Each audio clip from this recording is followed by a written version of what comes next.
Hello, everyone, and welcome to The Deep Drop. This is a fishing podcast with me, Luke McCredden, and my friend Adam Ring. And Adam, we're back into it for 2024. A few episodes in now. It's been great. We've loved all the constant feedback and your thoughts from the audience, because we've thrown out a few doozies to kick off the year. None more so than last week, ads where we asked about what species should be tagged. Had some great feedback there.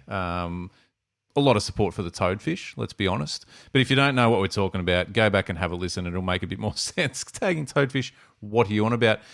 Ads, tonight's a exciting episode. Looking forward to what we've got coming up, mate. This is someone that you've teed up for tonight. Talk us through it. Yeah, well, we're only early into 2024, and we've already decided that we need the experts to come in and help us out with a few of these things, Luke. So we made a few phone calls during the week, and Alan Bonnici of Fishing Mad is going to join us this evening, and we're going to talk everything from producing content to general fishing, kayak fishing, what's coming up in the future. I think everyone's going to get a kick out of this, because one thing Alan is great at, he's great at introducing people to fishing. Exceptional young man. He's just a hell of a dude, and he's concentrating on that bread and butter fishing that's achievable by every single person, whether they've fished 0 days or they've fished their whole lives. So yeah, I think it's going to be a good one, Luke. Yeah, I agree. Fishingmad.com.au is where he does it all, and he brings it back to basics for a lot of people and talks a bit. Oh, there's some technical stuff in there too if you want to get into that as well. So it's a real open book for anyone of any level, as you say. Also the kayak fishing. That's what I'm excited about chatting about, because I need to upskill, lads. I need to get better at this. There's a plethora of great fishing at my doorstep, and I just need to really fine tune the art of kayaking. So Alan's the man. He is the man. Alan's the man. That's what I'm hearing. So anyway, he will help. Let's get into it. And this is Alan Bonnici. What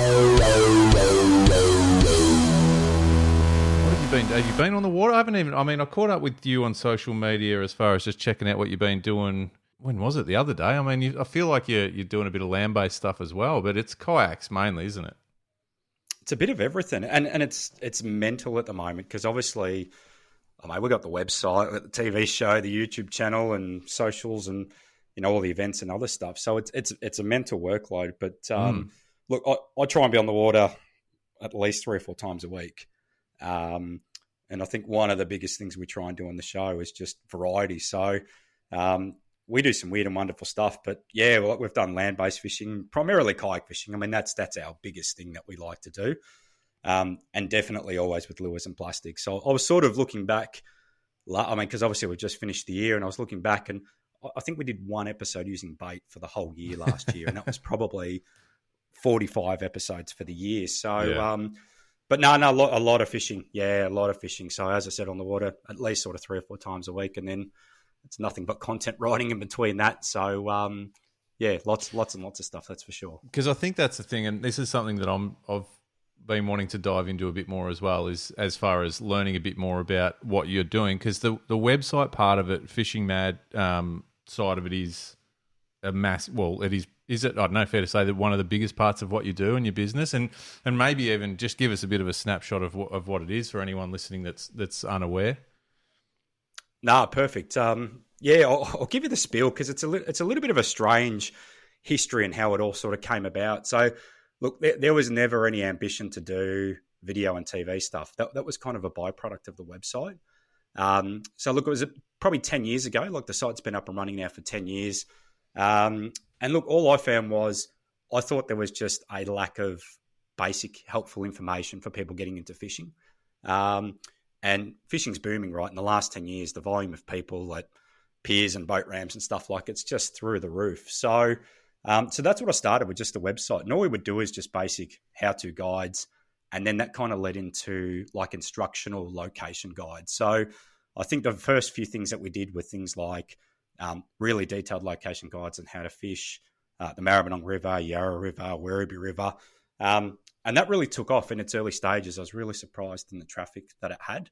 But what it would basically do is it would detail everything about that spot, such as what's in the surrounding area, what fish you catch in the system, what baits you can use, what lures you can use, stuff about the system itself, whether it's tidal, weedy, shallow, all that sort of stuff, right? And that did really well for about 2 or 3 years. And then we sort of thought, geez, wouldn't it be great if you Google searched the location and then you found an article that showed you how to fish it, but then there was also some video content as well. So that was kind of the next generation of stuff. So the website was getting massive traffic already at that stage. And my every weekend pretty much was just jumping in the car and traveling to different locations and just, we just wanted to grow the amount of locations and techniques that we were covering. But what was funny was once we started doing video, we realized how engaging that was with people, and that slowly took over. So to kind of put in numbers at the moment, so we probably get about 2 million people every year on the website.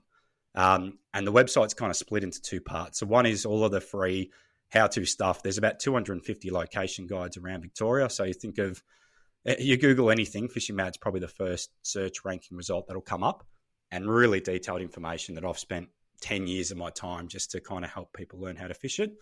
And then the second part of that is we do have a custom-built members area, which has been up and running for quite a while as well. And, that's where we got more detail, behind-the-scenes stuff, workshops, reports, and all of that stuff. But the video has probably been the king. So what actually happened with the video side of things was we ran out of web space. So if we go back probably 8 or so years ago, web hosting was very expensive and you didn't get a lot of disk storage space, right? So you got a couple of locations. So we did a video at Werribee River, then we did the Yarra River, and then, there's a few other places like, fishing under the West Gate and places like that. And plain and simply, we just ran out of disk space. So we thought, well, let's look to some other platforms to see where we can host video. And then YouTube was the obvious thing. So we would record these location guides that would support the website. And then we would embed them onto that web page. So again, that you can Google search something, and then all of a sudden there's a really helpful detailed article, and you can watch some video on how to fish that spot. But what naturally happened over the next few years was the video content just took off. And for us, it was a big learning curve because, as I said, there was I wasn't really, I didn't have any ambition to do TV stuff or video stuff. As I said, it was just purely a byproduct for the website. But the traffic on the video platform, and I think at the moment we're sort of getting close to, I think we're about sort of bordering on 50,000 subscribers and 10 million views in the last few years just on the Fishing Mad YouTube channel. But that's probably double now what the website is. So that's kind of the history of it. And then, over the last few years, it's really been about tweaking, our own skills in that video front. So, these days we're doing all the B-roll. So we're flying drones and doing underwater footage. And, I go out in my kayak and I've got about 4 GoPros and external microphones. And we're really big on trying to get a good production that people watch where we tell a story. But yeah, I mean, look, there's lots of other parts to it. As you guys know, you get events and angling club talk nights and all sorts of stuff. But yeah, really the basis is built around our website and now the video content. The one thing that really fascinates me when it comes to content creation, in particular in video, is it's not easy. And for those that have tried it, want to try it, are in the early stages, even the later stages, I often describe it as it's the easiest way to ruin what you love. In the fact that, and take fishing for example, we love it. I love it. Luke loves it. You love it. Al, everyone listening to this loves fishing. But when you have to try and film everything, and I've never done this. I haven't done the video side of content creation, and it's not something I'm insanely keen on getting into. Run us through the process, Al, because it fascinates me. You fish 3 to 4 times a week. Is all of that filmed, or is it worth doing recon on anything before you film it? Or just roll those cameras the whole time because you never know what's going to happen? You're right on a couple of things, right? So one is it's probably a lot more challenging than what people think. I think there's almost this thought process of people that you just turn on a smartphone, you go fishing, you record some stuff, you go viral, and it's all happy day. It couldn't be any further from the truth, right? It is punishing, and at times it's a grind. Look, especially when you're trying to get weekly content, and especially when you're trying to tell a story. Like if we go a little bit into the mindset of what are we trying to record? I think you see a lot of stuff out there where guys go out and they catch a lot of fish, but it's just catching fish. But to have content where, look, I always sort of talk about, I've got these like 5 or 6 pillars that I want to hit with every single video. And most of it is based around storytelling. Because look, there's so many good anglers in our state and everyone can catch. Like a lot of those guys can catch. But I think being able to keep people engaged where you take them on a bit of a journey where, so for us, like, or for me, the 5 or 6 things I'm really trying to hit is, you want to feature a location, you want to have a target species, and then you really want to talk about technique, and then have all of those sort of 3 or 4 things tell a compelling storyline. And then in that, there should also be a lot of helpful tips, a lot of your really kind of B-roll production where there's stuff just to keep you engaged. And then you have the gear that kind of overlays some of that together. You get a lot of content these days where it's all about the gear, and it's a bit more infomercial-ish, which is not what I'm about. I definitely don't want to be that person in any way, shape or form. I want the gear to support what we're doing. And most people, naturally, if they watch a video, they probably want you to spend 2 minutes talking about what you're using anyway, because guys want to know. But there is a big mindset in every video that we do. So, yes, I pretty much have cameras with me all the time when I'm filming, which 100% does change your hobby. Like it's different. But it's very, very, well, certainly from what I do, it's very, very planned and calculated. So I will sit there weeks in advance coming up with, to be honest, a storyline before I even consider what we're going to do. Because I think fishing is so seasonal in Victoria, and there are certain parts of the year where you only can target 3 or 4 species. So if we went out every single week and we targeted that same species at the same location, it would be boring as hell. People would switch off after 5 minutes. So you're always trying to get creative and go, all right, what can we do as a storyline? And that storyline might be, okay, we're going to do a feature location, or we're going to do a challenge with a certain bit of gear. So maybe we can only use a rod and reel combo that's less than $50. Or, maybe we're going to be the extreme of that. We're going to use a $1,500 rod combo. But all these sort of things just to keep it interesting, because, yeah, it's challenging to constantly come up with ideas. But, when you love it, you just find a way to make it work. But I can tell you now, in the middle of winter, it's a slog trying to get that weekly content. Like, it can be bloody hard. And, look, it's great. I love it, but it's punishing at the same time. So, yeah. I think Adam and I go a bit loopy during winter when we're recording this. We just start talking, and I'm not really sure what comes out of our mouths, but we seem to fill a show. But it's certainly hard when there's not heaps of fishing going on around you. I love that. I love the reference and the guts of what you're about, and certainly the way you started, which is going back to basics and teaching the basics. And I think that we've spoken about it before, Adam.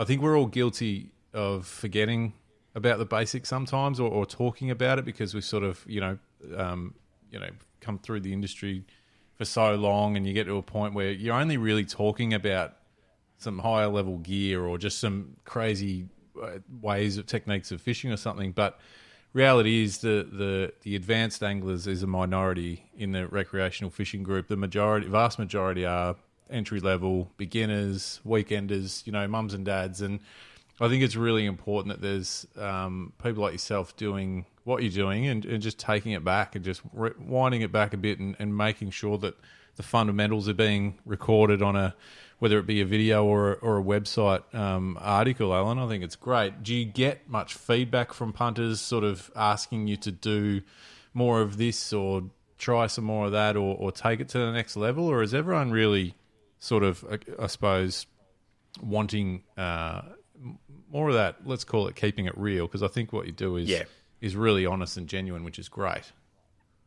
I'll tell you some stuff which you'll find fascinating. Well, I find fascinating anyway, so hopefully you guys do as well. But look, I reckon a few years into, the YouTube channel started growing, and then obviously we had the TV show, and the TV show's been rating really, really well. So at the end of every year, you sort of go, all right, what are we going to challenge ourselves with next year? And then naturally, you want to move up the stack, right? So you go, all right, originally we covered a lot of your bread and butter species, and then we did land-based, and then we did kayaking. So naturally, your brain wanders, and you go, all right, let's go to the next level. Let's get out in some big boats. Let's go offshore. Let's target kingfish and tuna and all this sort of stuff.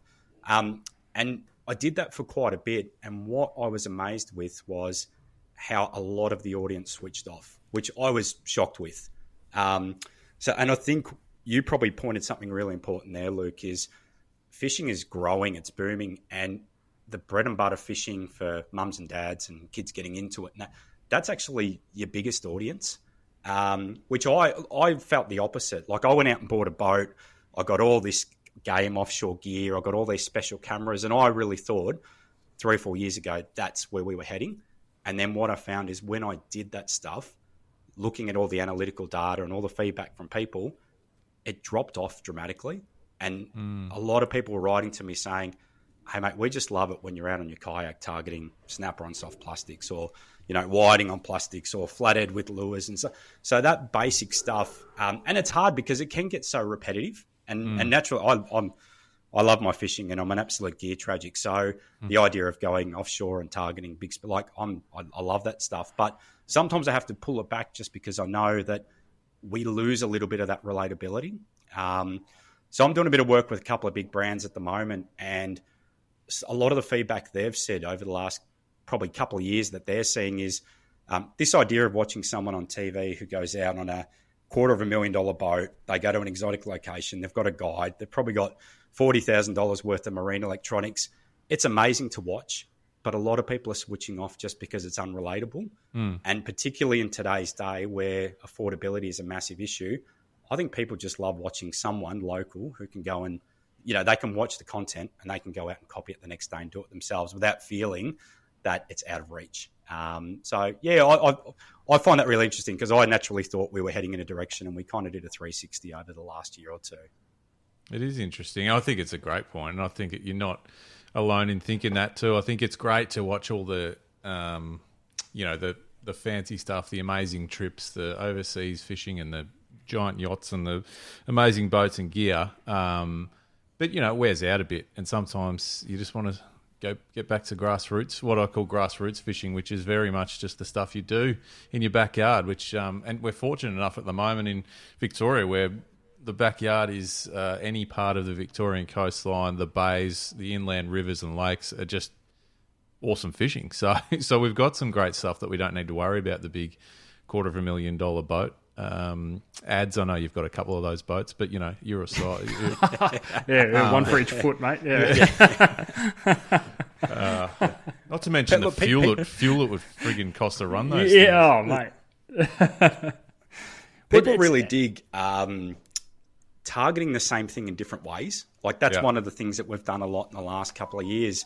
And look, in some real obvious examples, like you're whiting on soft plastics and your flathead on wacky lures and snapper on gear that you would, like we do stuff just, I don't know, people could say it's silly or not, but, targeting snapper on brim gear and stuff like that. But there's a little bit of a fascination for that stuff where if you look at the numbers, which surprised me, I mean, King George whiting are the number one targeted species in Victoria, and 99.9% of people are still targeting them on bait. And I think when people see someone going out there and they go, oh, you don't need to launch at 3 a.m. You can go in the middle of the day, you can take one rod and one reel and a packet of soft plastics and you come home and you got, a bag full of whiting and stuff like that. I think people find that fascinating. So, I mean, there's so many good people in this space that are doing some amazing content, but that's probably where we've tried to find our kind of niche area is probably within kayaks and lures and plastics. But, a lot of those just little weird sort of things that I think people really switch on and enjoy. So, yeah. Now, Al, I want to thank you because you just verified something that I brought to the show quite some weeks back where I said that King George whiting, in my opinion, had taken over as the premier species in Victoria, eclipsing snapper. And so we had a bit of feedback through. We went to the polls, media. Adam. We went to the polls. We did. We threw it out to the wonderful world of Instagram. They backed me up, and now I've got your validation as well there, Al. But isn't it Snapper are just dead, interesting? is what we're saying. Snapper are over. It's all over for Snapper. They're dead. Yeah. It's so interesting. And watching these ebbs and flows, because at the beginning of my time in the industry, everything was about Snapper. Nothing came close. Snapper was everything. Everyone waited for Snapper season. There's anglers out there in their boats in August with no fishing rods, just sounding around trying to find where the schools were coming in and setting up for the start of that season when the water temperature hit that 16, 17 degrees where they were going to bite. Yep. Now fast forward, And listen, it was a long time ago. Fast forward now 17, 18 years, and the snapper seasons have been... I'm not 100% sure if they've got worse or if we saw the very best. I started my industry journey in the recreational fishing sector as snapper just exploded into the greatest season we've ever seen. I haven't seen anything like it since. Whiting have just been that species in the background that have been consistently good every single year, to the point where now anglers are chasing them in the winter and catching them. Soft plastics. Al, I must admit, you were the first person I saw on YouTube catching King George whiting on soft plastics, and I've been endlessly fascinated since. Luke has been diving into that world as well, and he's starting to learn what's happening there and passing on his learnings to other anglers who are trying it. King George whiting have got everything. They've got numbers. They're great to catch. They're great to eat. They're easy to handle. Great for the kids. Great for the beginner angler. Great for the advanced angler who wants to try something different. Do you find on your channels, Al, that whiting get the most response, or are people still obsessed with things like snapper or calamari or that sort of thing? It's a little bit mixed. And I think all the things that you said were spot on, right? Look, I've been lucky the last 3 or 4 years. I do a lot of work with fisheries. And they give me a lot of analytical data. And look, I've got 2 or 3 really close mates that I fish with consistently. And we've got a podcast. And I put them on the spot the other day and said, by the numbers, what's the number 1 targeted species in Victoria? And all 3 of us would have thought snapper, without a doubt. But funny enough, the analytics and the information that not just Instagram collects, but fisheries and a few others as well. But surprisingly, King George by a very, very lengthy way is. Well, there's a sleeper. There's a sleeper, Al. There's an up and comer. Yeah. There is. Are you going inland with this? Yeah, I am. Oh, here we go. I'm curious now. You got my attention. Go on, give it to it. Yeah, mate. Redfin are coming. Don't you worry. Redfin are coming. I love it. Reddies is what I cut my teeth on with soft plastic. So I love Reddies, and I cop a bit of a beating about it. But yeah, everyone throwing the beating. They're flogs, mate. You're ahead of the game. Yeah, because Reddies are coming. I've never seen anything like it. I reckon they're probably edging. They're a close third at the moment. I reckon snapper probably still, but. Another couple of seasons with some full impoundments, and those Reddies, they'll be nipping at the heels of King George whiting, I reckon. I really respect your consistency, Adam. You haven't let this go from a long time, and you've stuck to your guns, and you've. Luke. I believe. We're getting some merch made up as we speak. It's incredible. I'm a sucker for snapper still, but I will say something that I think is really interesting, right? So. Look, I've been catching a truckload of snapper over the last, I'd say, month. So whilst a lot of people are starting to go offshore now and target kings and tuna and stuff, and it's been a weird season. I reckon we're a month behind just because I follow water temperatures and all that so closely, right? But I've been catching heaps lately, and also King George whiting. But I think fishing's cooler than what it's ever been because me being brought up with fishing and going out with a lot of guys when I was in the early days. Fishing was getting up at 3 a.m. and putting out a spread of rods and sitting there. Like even if you're whiting fishing, obviously you don't have to do that, but the volume of gear you took out and then the burley and then for me, 99% of the time I've got 1 rod and reel. I've probably got the second rod and reel just as a backup, just in case I snag or anything. Yeah. But it's more fun. Just in case you high stick it. You always got to have a spare. It's just more fun. And you can, and I think that's why some of these bread and butter species are starting to really come back on is because of really light finesse gear, it's fun to target them now. Like, and I've got lots of mates and some older mates, and they'll go out when they're targeting King George whiting. They'll have a spread of however many rods, but all those rods are like 4 to 8 kilo rods and stuff. Like there's no fun to it. It's hey, we're going to go out. We want to get a feed. I don't look at fishing like I probably release 98% of what I catch. I just love the catch and I love pushing the limit. So for me, targeting whiting on brim gear, like it's fun. It's just a sport. But I think that's why a lot of these species are coming back because especially a lot of the younger guys are really into light tackle and soft plastics and lures. And I just think it's becoming cooler. And that's how I like to fish. I love it. I think it's a great, and I use the. I think it's becoming cooler is a great analogy. I often talk about Adam and I are both in the tackle industry, but I refer to it as a fashion industry because, as we know, product. Well, the product things you need to wear. Well, 100%. Yeah. But even when you think about this becoming cooler, and you talk about when you were growing up fishing, Alan, and we were the same, right? So you get up early to go fishing. You'd put on your oldest torn up tracksuit pants and the worst clothes you could find because you'd get covered in bait and shit. But now it's all about looking the part. You got to look like you know what you're doing.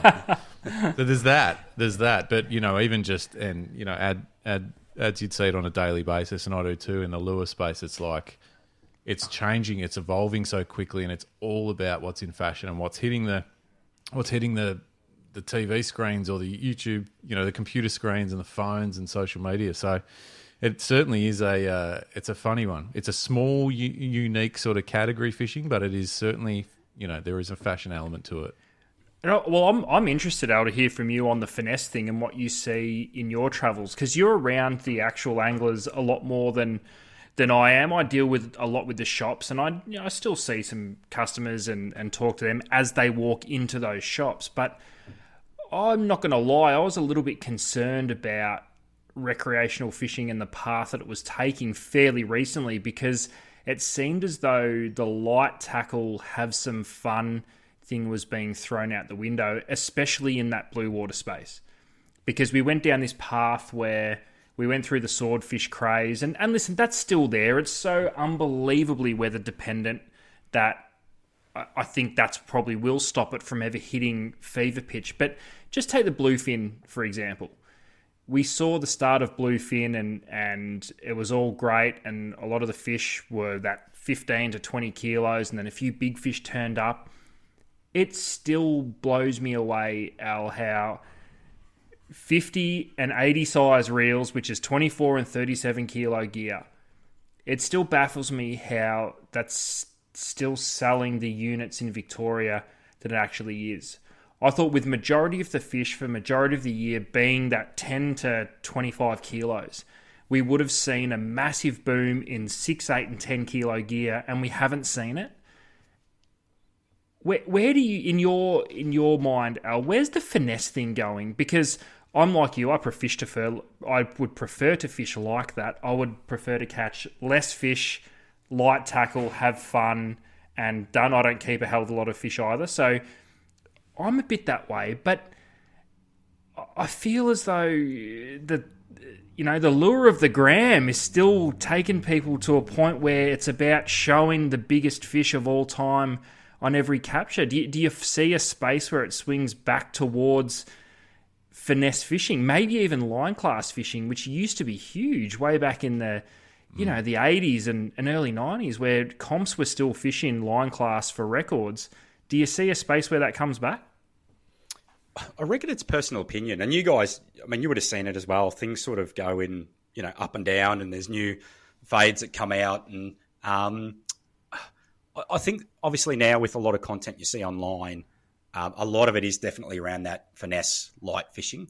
So me personally, if I had the option of go out and chase a few schoolies that might be 15 or 20 kilos and you're throwing stick baits and surface poppers, or you go 50 k's offshore and you target a barrel, I know personally I'd prefer to just stay in close and just, and throw things.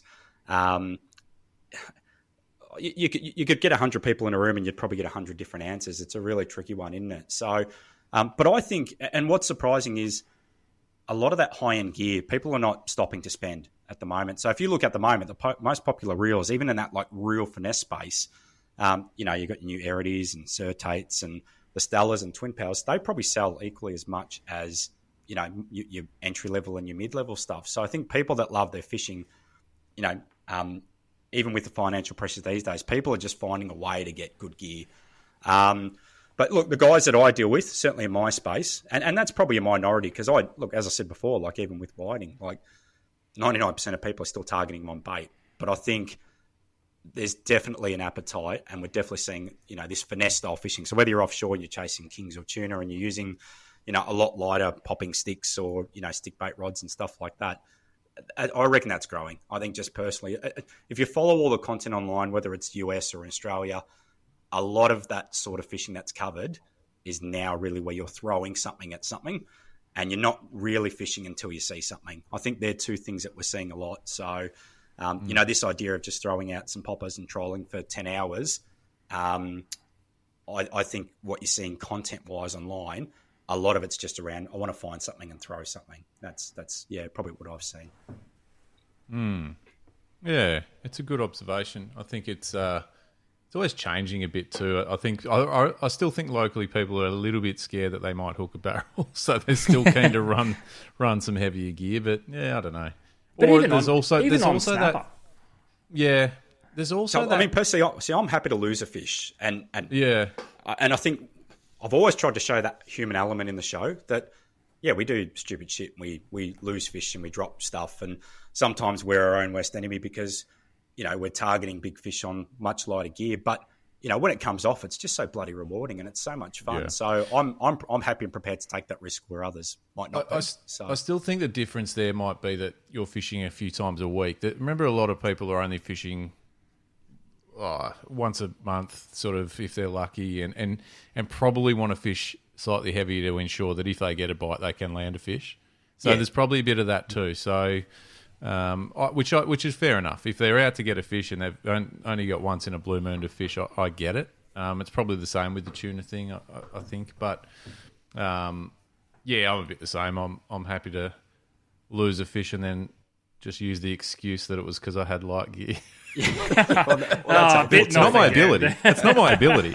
I'm good, I swear. I've been there. Look, as I said to you before, the last few months I've caught a heap of snapper, which is, I don't know, it's been a really weird season, but I only target them with soft plastics. I have not thrown a bait for snapper for probably 2 or 3 years. And most of the time I'm running 2 to 4 kilo rods and 2,500 size reels.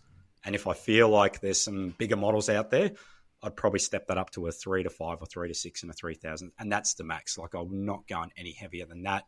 That being said, I'm not chasing 10 kilo size fish. Like a lot of the snapper that I'm catching in shallows on a kayak, most of them are probably between sort of 55 and 70 centimeters, which I think's a lot of fun. Probably the perfect eating size, that sort of stuff. But you don't need to go heavy. And look, we'll lose a couple of fish. Or rods. I don't know if you saw what I did the other day, but yeah, it's just fun, I don't know. Like if I lose one here or there, I'm prepared to do it because I just enjoy the experience. But you might be right that people definitely still see fishing as, A, I want to take a feed home, and B, I don't want to lose anything because maybe I'm a weekend warrior and I can only get out a few times. So I get that too.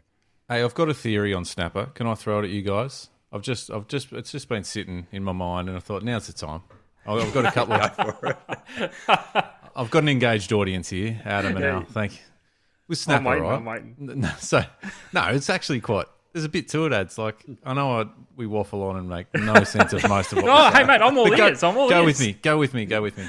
So we're talking about snapper, and just to rewind back, we're talking about whiting taking the mantle of the number one species in Victoria, and then I mentioned also about the fashion thing. I think that also comes with what fish are sought after. So we've saw that with cod, the big craze for cod. It's still, I guess, going. But with snapper, when you think about it, going back, one of the biggest excitement and teasers to get out snapper fishing as far as media goes was seeing the footage from South Australia. Those big snapper off Arno Bay and all these different places. And it just got you pumped. And even though you're like, I'm not going there, but I'm getting out in the bay to get amongst them. That's gone. That's like, so this is my theory, that's had an effect on the actual interest in snapper? Well, I think the thing that killed the snapper fishery was those few seasons where it was unbelievably good. Because because now you see, unless anglers feel as though they're within the best shot of getting 30, it's kind of not really worth it. They've sort of lost it. I just don't think they're seen. You don't see that much hype on them on whether it's social media or mainstream media or whatever it is. Do you know what I mean, though? And I think it's because the whole industry's lost interest because you can't just go and catch a bag every single time, which is it's kind of strange. And Al, this is where I'm going to call on you because you have been fishing for snapper quite a bit. Where do you think those numbers are gone? Is just with technology these days and gear, is going to sound up and just sitting on a school waiting for them to bite at some stage still the best way to target a snapper, or should you stay mobile and keep casting and find active fish? I mean, I know what answer I'm thinking of in my brain, but it's kind of strange. Snapper fishing's been the same for as long as I can remember, and sounders weren't that great when I got into it, but they were good. You knew there was snapper there. It's kind of like, have we lost or forgotten the art of snapper fishing, or have things changed and we haven't, or what's gone on? I think now it got a little bit harder. So everyone thought, screw this, I'll go and catch whiting. They seem to be easier. It's an interesting, and you guys have touched on a few things, right? So I'll try and cover quite a bit of them. But yeah, I mean, you still see a lot of the top guns, and that's probably very much a minority, right? There's a few charter operators, they're always out there smashing them, no matter what. So maybe there's a little bit of that, 10% of anglers catching 90% of fish, because those guys can consistently catch them. But I definitely agree. Look, I reckon my best season on the snapper, so me and a good mate of mine called Mark, so we would launch at Altona every Saturday. And we would launch always at about 2 a.m. just to beat the boat traffic, because if you launch at 4, you'll be queuing up for about 3 hours down there. But I reckon about 2012, around that time frame, we bagged out every time we went out. And we didn't even use our sounder. Like, we would just pretty much launch and go straight out to the channel markers. So anywhere around, pretty much between P2 and Faulkner Beacon, right? You could just anchor up there, and 9 times out of 10 on that first sunlight break, the rods would just buckle and you'd catch heaps. By the way, isn't that a long shit wait when you've got to launch at 2 a.m. and you can't do anything until it starts getting light? I'm a terrible sleeper, and early mornings, and I consider early anything before 4 a.m. I'm just, I'm like a shadow of myself. I'm just, so I hate the early mornings. And you're just sitting there going, this is shit. Can it just get light already so that we can catch a snapper and go home? Especially when you're launching, only because the boat ramp's going to be a mess and people get aggro. And so, I mean, so we were pretty much launching and then just picking a random spot in an area we thought would do well. And then, we'd pretty much go back to sleep for an hour or two until sort of that first light. And it was always that half an hour of first sunlight break and that. But it was crazy. Like, we were consistently catching sort of maybe 4 to 7 kilo size fish and bagging out and being back at the boat ramp by 6:30, 7 a.m. around that time frame. And then I reckon definitely once it got to about 2015, 2016, it just slowed up. I don't know why. Because if you look at the science, we're being told there's record pinky numbers in the bay with all the and whether they're growing or not, I'm not too sure on that. But you go out fishing in February and the pink piranhas are everywhere. You just cannot. So you've got to think at some stage that has to translate into snapper. And I said, I've been catching a lot this season, but in areas I haven't fished before. Like, typically in the past, we used to just go deep and we'd fish out deep and we'd anchor up and throw out burley and a spreader rod. Me, I'm fishing in shallows. I'm probably, I reckon I've done 90% of my fishing in probably 4 to 6 meters deep, really on reefy areas. So I just stare at Navionics like crazy and I just go scour new grounds and I never anchor. And the only time I'm really using my sounder is just to mark waypoints whenever I get a hit or I catch something. And that's just worked really, really well. But the South Australia thing that you said is interesting, Luke, as well, because social media is a funny thing. There's, I'm with you on this one as well a little bit, right? Mate, Al, he nails one every now and then. Yeah. So, this is one of those moments. Just give him a little shout out. We might have a drummer roll or something. But look, it's funny, socials these days, right? Because years back when you put a photo of a snapper, like, it was all positive stuff. Everyone was happy and still most of that. But what I'm even finding on our pages now is you get inundated by guys in South Australia that do a lot of, I wish we could do that. Or, like there's quite a bit of negativity. And we don't want to moderate it and stuff like that because, I feel sorry for those guys. They've probably gone from having the best snapper fishing in the world to not even being able to target them. But that has to have some weight. How much, I don't know. But yeah, you're definitely right. Like, I've had to work hard from this year, even though I've caught a lot of them. It's been a lot of hours and a lot of experimenting. But yeah, maybe some of that wears off. I'm not sure. Well, you know what? After saying that now whiting are number one, redfin 1B, and then the rest, I honestly believe all it will take is for one really good snapper season, and snapper will be straight back to number one. I think Victorians, we genuinely want to be excited about snapper. As soon as that season comes around, we are thinking about snapper. We're ready to go, but we're a bit gun shy at the moment. And I still think, whiting are definitely number one. And I don't think it's close at the moment. Yeah. But all it's going to take is for one half reasonable snapper season, and they'll be straight back to number one. They're the species we want to love in Victoria, I believe. Yeah. Oh, look, there's so many guys that they only bring their boats out between October and March. And that, like, True. and that's, look, last year was really interesting on the whiting. I was smashing the whiting all the way through winter, and then I reckon they went a bit quiet once we got to about September. But that was really weird. So, because I usually always thought January, February, March is when I'm going to get them in big numbers.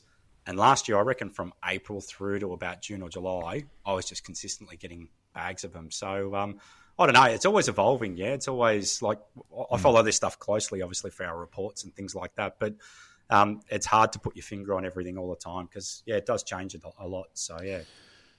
I want to talk to you about kayak fishing, Al. That's what you do. It's what you're a master of, and it's something that Adam and I have been doing a bit of in the last 12 months or so. What kayaks are you boys running anyway? Just out of curiosity. Oh, Ads has got the big show. He's look out. He's got the well, big no, guns. Well, it's a medium big show. I'm running an Outback. Oh, you got the Outback, yeah. Yeah, I got an Outback, which is probably the most popular choice now. But yeah, and I must admit, I'm going to go on record and say I like the older Outback more than I like the newer one. Yeah, I've heard that too by a lot of people. Yeah, especially for the bay, it's a little bit more stable. In my opinion, the newer one's I think is a hell of a lot more comfortable to fish out of as far as space and things like that. But I'd prefer to be in the old one. And for those that are kayak fishing, if you've got a paddle kayak, so you're not using your feet at all, get rid of it. Yeah, it's time to use your feet. 100%. It's too hard. Yeah. It's too hard without it. I tried. I was in a paddle kayak for a long time.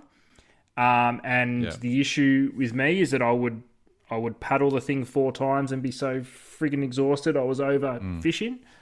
Hang on a second. So just get rid of it. Okay, yeah. Cool. Yeah. So I don't have a kayak anymore. Yours was a paddle you one, you guys talk about kayak fishing for a bit. It's cool. So okay, we're on here because Luke's learned something tonight. Yeah, mate, this has been an absolute eye opener. No, I do. I've got a couple, and one is a paddle kayak, but the other one is a bit of a prototype from a company that it's got pedals, so it's all good. But just getting that. So you're one of the cool kids now, Luke. Yeah, I'm stepping into the cool gang. Nice. But it's welcome. It went. I remember going back 10 years or probably more, where it really took off, and it was all across all the magazines. All of a sudden, started having kayak sections in the magazines and whatever. And the boom continued, but it's just been a really nice, consistent development in kayak fishing, I think, over the years, because there's even been sort of specific, tackle like rods and reels sort of developed, or particularly rods developed for kayak anglers and that sort of thing. But what is it for you, Alan, that I suppose gives you confidence when you know that you're out for a day kayak fishing over a boat? I know, there's some obvious sort of differences and pros and cons, but is there a scenario where you go, I'm in my element here, I've got the kayak, I need this today, and I'm confident because ... Yeah. I mean, look, I was really drawn to it because I enjoyed the style of fishing. Like, it really fit to the way that I like to fish, which is rather than sitting there, I'd rather be on the move getting exercise. Like, so that's one really good thing. And obviously, my favourite way of fishing with soft plastics is on the drift. So it just suits that to a T really well. And if you're a bit like me, like I scour all the grounds with a lot of your tools and your sounders and stuff like that. So it really helps you to cover a lot of really good areas. Obviously, the boat, you can go across the bay and do all that sort of stuff. That's a massive advantage of the ground that you can cover on a boat. But I just find it more enjoyable. I also find socially it's completely different. So I'm a boat owner. I've owned a boat for years, right? So I'm not here to knock boats because I fit in that category myself. But boating, there's very much a little bit of a different attitude with people. I think with kayaks, you get groups of people that like to rock up together and launch together, go out together. And then once they come back in, you sort of chat, you socialise, and you start to build up a really good community and friend kind of network. I think that's one of the key differences. Like, I know when we're out in our boat, like, we don't want to see another boat. So, we want to get out of the boat ramp as far as we can. We want to get away from the crowds. Even if they're your friends, you just like, fuck off. Yeah, that's right. And how many times have we caught something on the boat where another boat's driving past, and the first thing you do is you drop your rod in the water. So, just start whistling as if nothing's happening. Like, there's a little bit of that mentality, and there's nothing wrong with that. And I think a lot of that is driven.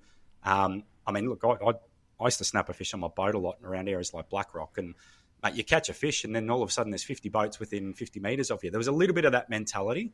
Kayaking's a little bit different. It's weird in a sense that it just seems a little bit more welcoming and encouraging. And I think a lot of other people have taken it up for various reasons. So one is obviously affordability, because, especially if you're buying an entry-level kayak, it might cost you $1,000, where, really these days an entry-level runabout, a half-decent one, it's going to cost you a minimum of 40, 50K, right? So obviously you can buy them secondhand and shop around and probably pick up something for 15 grand or something like that. So cost is a big factor. I think because fishing's growing, a lot of land-based guys get frustrated. And that was probably another reason why I really got into it. I had the boat. I got really frustrated in peak times because in my area, we've only got 2 boat ramps, so Werribee or Altona, and they're always just chockers. So I got a little bit stressed out having to launch a boat because you'd have to queue for hours. So, you can just launch anywhere with your kayak. So I kind of took that away. So that was a big part of it. And for land-based anglers, you can just get out to deeper waters. So land-based fishing's tough, man. I see a lot of the guys, and obviously we cover it a lot ourselves, right? But you got to put in a lot of hours to catch consistently when you're on the piers and jetties.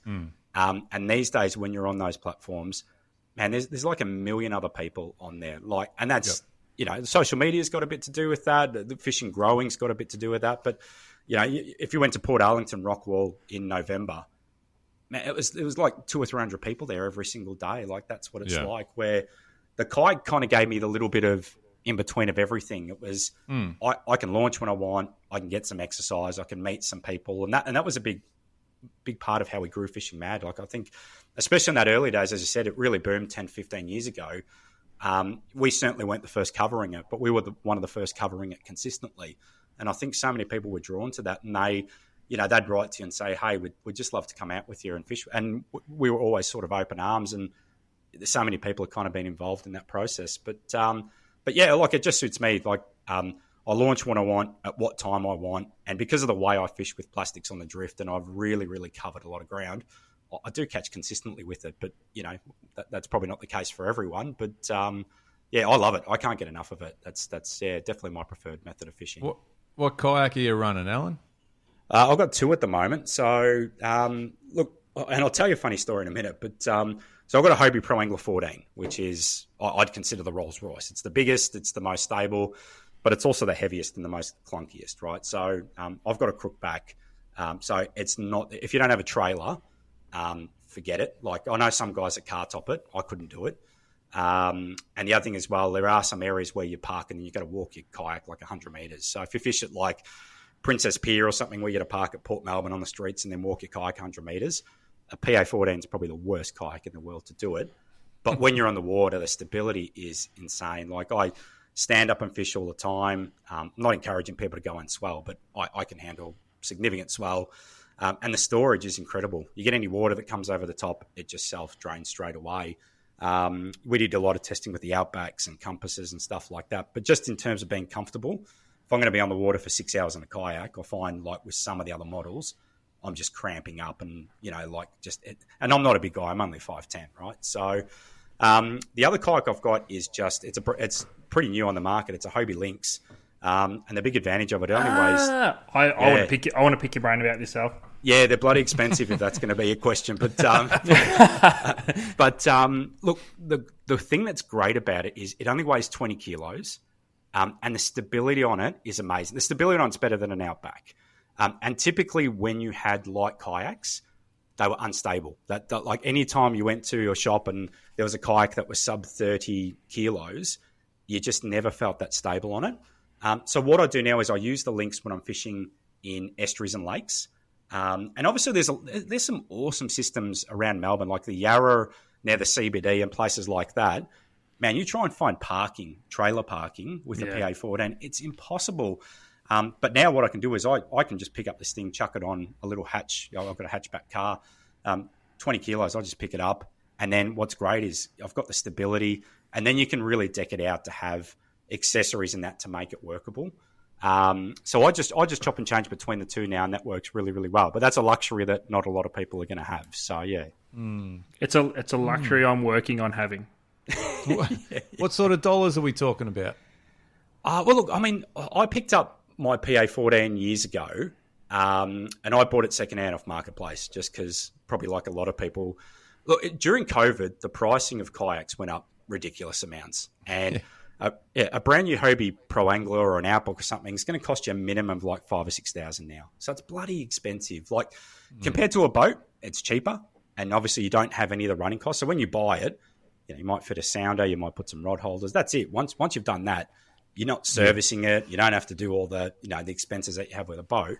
But they've definitely got more expensive. So if you can shop around and find a bargain, and you see a lot of guys like ex-Brim tournament guys, they like to just change their kayaks every season for the hell of it. So if you're really smart, you can pick up a PA14 or something off Marketplace for a really good price. The Lynx is worth about $4,000. But honestly, it's a glorified SUP. Like I was just about to say exactly the same thing. It looks like a glorified stand-up paddleboard. Yeah, and I'll be honest, like I'm connected with some guys.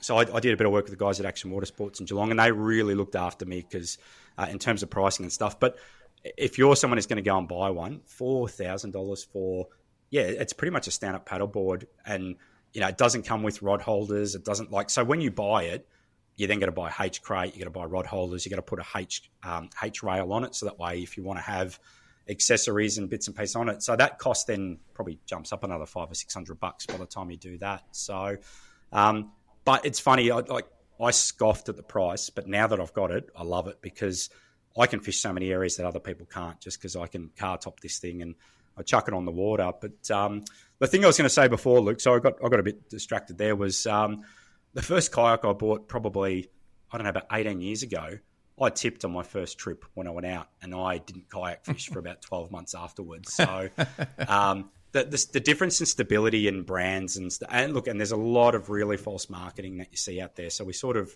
do caution people. Like you'll see guys that, they'll be standing in a lake on the calmest day. They're clearly in about a foot of water, and they're saying, oh, look how stable this thing is. And so you just got to be careful when you buy something. But my first experience, I went out in Altona, and I reckon probably about 400 meters past the end of the pier, and excited. I had rods and all sorts of stuff, and I tipped it, and I reckon it took me probably 30 minutes to tip it back over and pedal back in, and I sold it the next day and didn't kayak fish for 12 months. But I've learned throughout that journey is if you've got a decent kayak, it's not like that at all. So it's actually just having a bit of that insight to know some of those entry-level kayaks, they're really dangerous stability-wise. They can be really, really dangerous.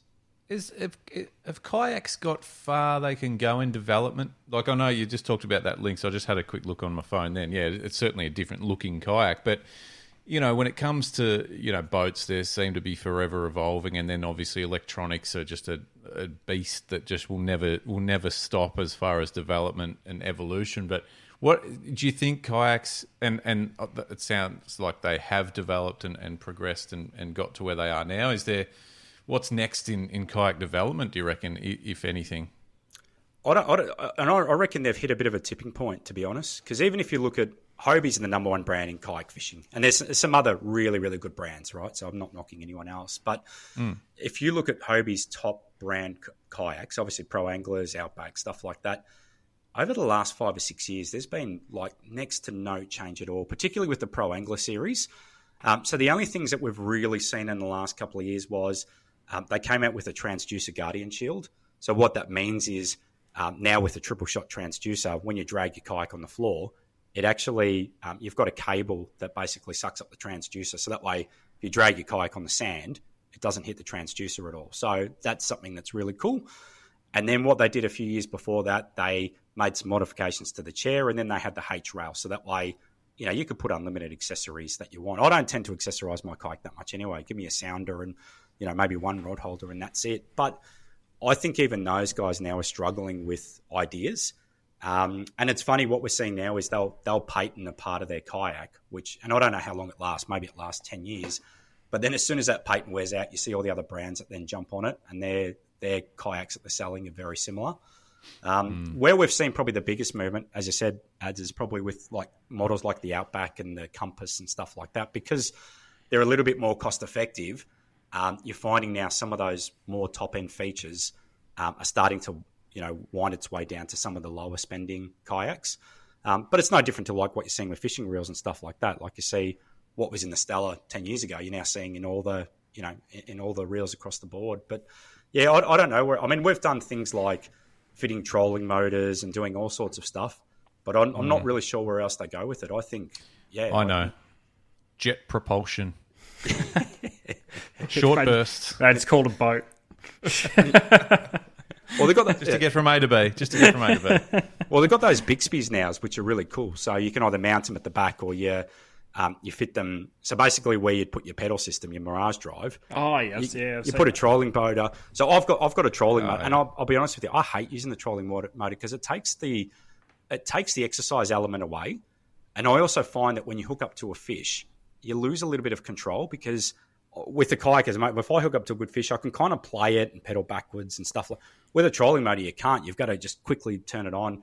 But yeah, Bixby's are kind of the next evolution in that space. They're just a bit fancier and go a little bit faster and stuff like that. But yeah, I'm drawing a blank outside of that, to be honest. So, what about do you go offshore in kayaks much? Look, only a little bit. So look, annually we'll go up to places like Portland. The only Actually, thing is, I have seen one of your videos. I think you were catching kingfish. I think you were catching kingfish at Portland, and then something on your kayak broke from memory. Yeah, was it? I don't know. It was something in your rudder or something like that. But yeah. Well, look, I've had my Pro Angler, I reckon, for 6 years, and that's the only time it's ever failed. Which is, and two things broke at the same time: the drive system. So the chain is a bit like a bike chain.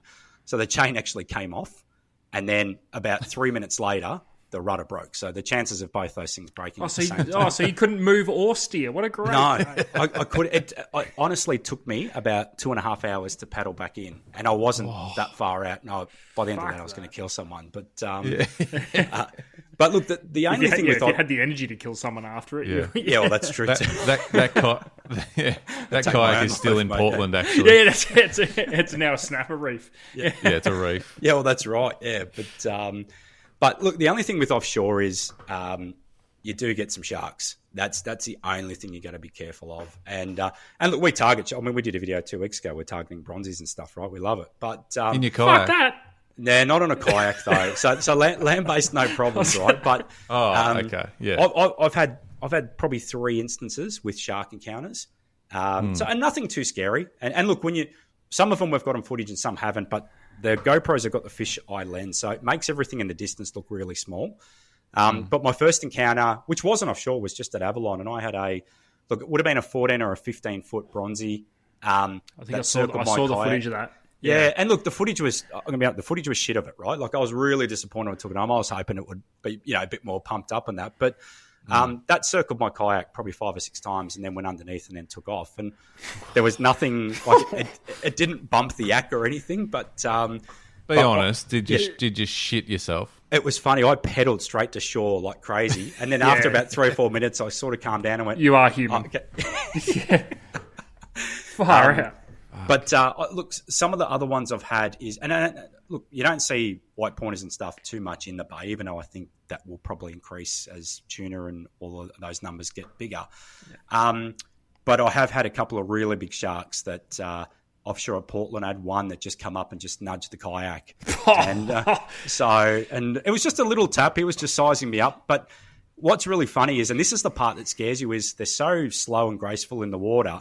And I could see his eyes, and he was just looking at me. He was just sort of sizing me up, and it's scary. Yeah. So was that a white or a blue? They get a lot of makos down there too, don't they? Yeah, I actually don't know, and I should, but it's one of those white. things. It was a white. That's just it was at least 7 meters long. For the sake of the story. Yeah. At least 7 meters. Yeah, that's right. But little one.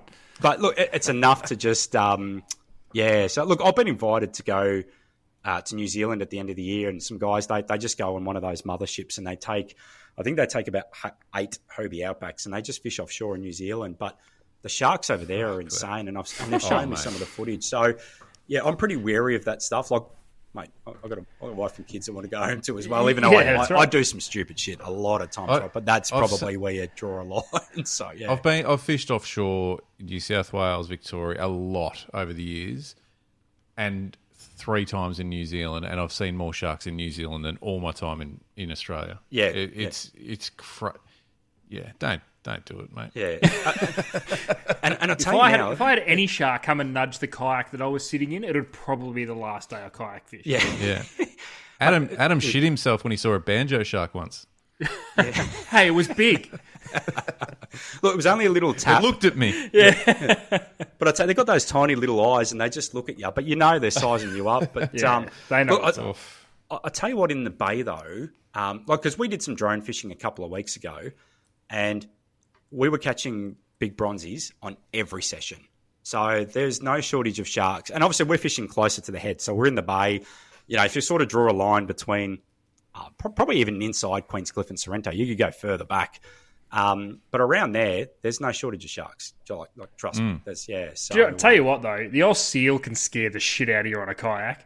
Oh, and they're big. Some of them are They're massive. Yeah. There's one in Williamstown.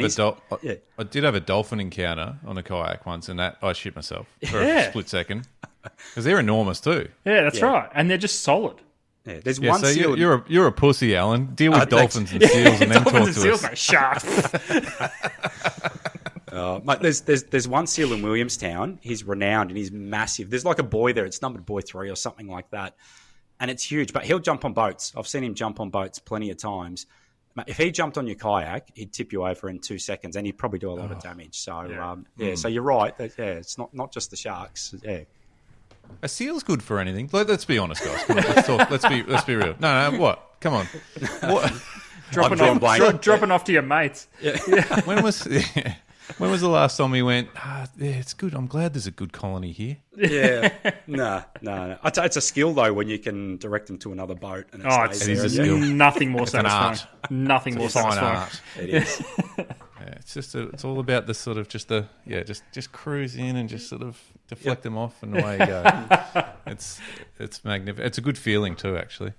Mate, I think the kayak thing's great. I love it, and I love the there's the ability to go fish some waters that you simply can't. We've spoken about it, ads in, backwaters for bass and estuary perch and things like that as well. That is just, it's cool. And reality is, you can get to some places that you can't otherwise get to. Even land-based, some are, you can't even get to the banks of some rivers, like just because of the hectic, terrain to get forest, 100%, snakes and spiders. And the minute you mentioned spider, I'm out. Adam's turned around and gone Give home. me the shark. So I'm probably out too. Yeah. Give me the shark. Give me the shark. Take the sharks. Yeah. Yeah, 100. Let's not even go there. Look, he's getting all fidgety now. There was one in my car the other week, but that's the story. I know. I know there was, Adam, because you called me 4 times. Yeah, and I started walking home from Aubrey. Yeah, that's why. I must admit, I'd probably take a shark encounter over a big, especially 100%. Especially on the boat or the yak. You've got nowhere to run, so it's not pleasant. Jesus Christ, what am I dealing with here? It's taking a turn. What's coming up? What's coming up for you, mate? Before we let you go, what's coming up? You've obviously got plenty on as far as filming and the website, but have you got any trips planned? What can people expect to see from you in the coming months? Yeah, look, it's a pretty hectic schedule over the next 2 to 3 months. And I think we're always trying to look to bank a little bit of content because, as you guys know, once you get to the middle of winter, winter's coming. Yeah, it's tough. It's tough, and the motivation levels are really like I'm like psycho driven. It's just the motivations are incredible, but it's at its toughest at winter when you're getting up at 4 or 5 in the morning and it's like 0 degrees and you're wearing 6 layers of clothes and you got to go get content and somewhere so we really try and go full on over the next 2 to 3 months. I love this fishing period because, there's so many fish that are really going on and we definitely want to travel a little bit more. So we're definitely going to go back to the Grampian, see if we can catch that 50 centimetre ready. So that's been a bit of a bugbear for me. Yes. Yep. And then you can retire. Just hang them up. That is the pinnacle. That's the pinnacle. That's Clocked it. Yep. If I do that, I'll have to let you. But we might do a special podcast just on that. I think. We will. We will. It'll be a 7-parter. That's right. Mate, Adam, and to be honest, it'll probably just be you and Adam. I'll probably switch off after episode 3. But nah, look, in all honesty, that's a brute. I'd love to see that. That'd be cool. I've caught a few 49s and 48s, and it just bugs me. We've gotten so close. And look, last time we went to Lake Fyans, which is obviously one of the best redfin fisheries. I had to do some testing of new kayak products, and the thing I took out just broke down constantly. So, and I still managed to get a 46, a 44, and a 42. Probably, this was pedaling, not foot pedaling. Paddling, sorry. And so I know if I go back there and really dedicate to it, I reckon I'll give it a fair shot. Can I ask you a question, and not to derail from what you're doing, because redfin, but those big reddies, are they schooled up like the smaller ones are? Like if you find if you catch a 42, are you likely to catch? Is there likely to be a big ball of them there? Yes and no. So I reckon those really, really big ones. So we're talking 46 plus. Yeah. I reckon that most of them are isolated fish. Personally, just when I've caught them, I haven't marked up schools on the sounder. But I've had days, like even I was at Mountain Res probably a year ago, and I found a big school, and I reckon I caught, it was just fish after fish after fish, probably for about 3 hours, and they were all about the same size. They were all like 40 to 42s. So you can get bigger ones at school up, but I reckon those really huge ones, I don't know, they seem to just cruise a bit more solo. And obviously the little ones are just in plate numbers in a school, so... Yes, correct. All right, sorry, I stole your thunder. It was just redfin. It just threw me. It's hard. It's all right, mate. We get it. We get it. Look, the other thing I want to do and I can't believe I probably haven't done it, is I want to go back up to Lake Tyers and chase some of those huge flathead. Nice. Yeah, look, in Port Phillip Bay, I've caught a ridiculous amount of flathead on every lure conceivable that you can think of, even some really dumb stuff. But spinnerbaits. Yeah, but we just want to go up there and give that real meter a crack. I've just never really done it. So yeah, that's one of the next goals. So. Yeah, for sure. And it's fishing so well. It's such a good fishery, and it'd be mad not to get to. And you get some great content up there as well. But it seems like at the moment, and I know social media does its thing, but it seems like there are just some crackers kicking around that it's very, very, very achievable for. Especially if you're decked out in your kayak, mate, and you've got all your gear and some sounder, and you can really find those drop-offs and stuff. It'd be awesome. Yeah, very good. Last time we were there, we threw a lot of small stuff. Like we probably had a bit more of the brim bug, but I think this time would just be big swim baits, big soft plastics, and just go big or go bust sort of thing. And then probably just back in the bay, really covering King George whiting, obviously, because I reckon pretty much from March through to about May is peak time to really do that. But yeah, lots of stuff, guys, on the website and the YouTube channel and TV. So I think season 10 of our TV series goes live in about 3 weeks, which is staggering because I didn't actually think we're doing it for that long. But season 10, damn. Yeah, it goes quick. It goes quick though. Like when you're doing weekly content, I think it's only been 2.5 years, but you sort of look back and go, "Oh wow, 10 seasons already." Yeah, so, that's awesome. Yeah, that's great, mate. Well, thank you very much for joining us tonight. I've really enjoyed this. It's been awesome getting to know what you've been doing and what you've been delivering for the punters, and also finding out a bit more about kayak fishing, and it's pedal or bust. So that's just loud and clear. That's it. Yeah. Mate, thanks very much. We'll let you go, but good to speak to you, and hopefully we'll see you on the water. Actually, are you down the Ballerine? Is that right? Mate, I fish a bit everywhere. So look, I'm probably closest to Altona. Like that's but I'm on the road all the time, and we fish both bases, Western Port, stuff like that. But predominantly it's between sort of Altona and Bellarine Peninsula. So yeah, beautiful. I'm just sussing you out because I might lean into you, get a few tips. I'm down the Bellarine Peninsula, so no, hit us up, mate. We'll get you out in your paddle kayak, and yeah, you won't be seen with me. You can tow you out there, Luke. Yeah, nah, for sure. I'll rock up with that, and Alan will go, "Don't know this guy. Let's go, boys." Yeah, don't know who invited him. Yeah, brilliant. All right, thanks, mate. Appreciate your time. Pleasure, guys. Appreciate it.